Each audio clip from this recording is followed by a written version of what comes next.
8h12 sur Radio Classique, l'édito politique de Jim Jarassé du journal Le Figaro. Bonjour Jim. Bonjour Marc. À 15 mois de la présidentielle, Le Figaro publie dans son édition du jour un sondage IFOP fiducial testant 10 configurations pour cette présidentielle et il est inédit à plusieurs titres, Jim. Oui, de mémoire de journaliste politique, franchement, jamais un institut de sondage, en l'occurrence l'IFOP, n'avait testé autant de scénarios à l'aube d'une élection présidentielle. Il faut dire que jamais, probablement, le paysage politique n'aura été aussi éclaté et incertain à quelques mois du scrutin, sans primaire intermédiaire clairement définie à gauche ou à droite pour écrémer le nombre de candidats. Et il y a logiquement un camp qui tire profit de cette atomisation, c'est le Rassemblement national.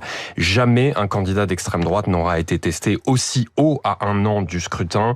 Dans notre sondage, Jordan Bardella est jaugé entre 36 et 38% des suffrages. Il devance désormais assez nettement Marine Le Pen, comme si les Français avaient intégré que son inéligibilité devait être confirmée en appel le 7 juillet prochain.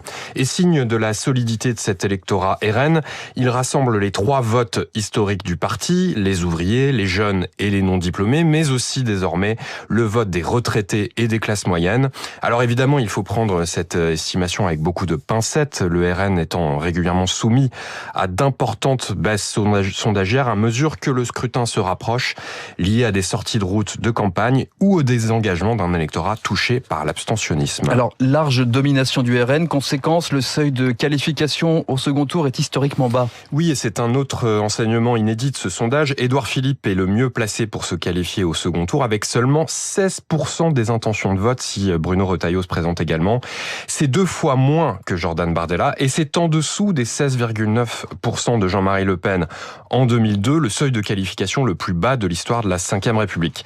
Alors malgré tout, et même s'il perd des plumes par rapport au précédent sondage, Édouard Philippe reste le mieux placé au sein du bloc central pour incarner une alternative au RN, loin devant son successeur à Matignon, Gabriel Attal, testé entre 10 et 11%, Gérald Darmanin à 8% et Sébastien Lecornu à seulement 6%.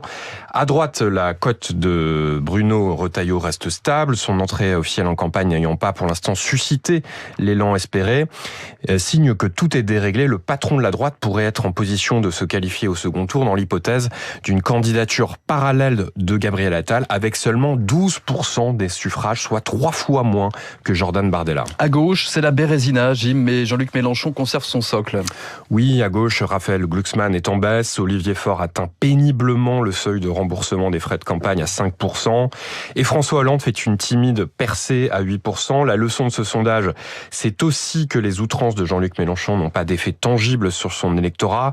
Les sondés ont été interrogés au moment précis de la sortie au relent antisémite sur la prononciation de Epstein, et ils sont malgré tout 11% à se prononcer pour le leader insoumis qui consolide donc son socle électoral.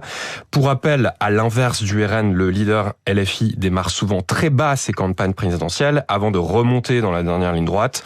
Au vu du faible niveau de qualification et des multiples incertitudes qui pèsent encore sur le scrutin, l'hypothèse d'un second tour RN-LFI n'est donc pas complètement écartée.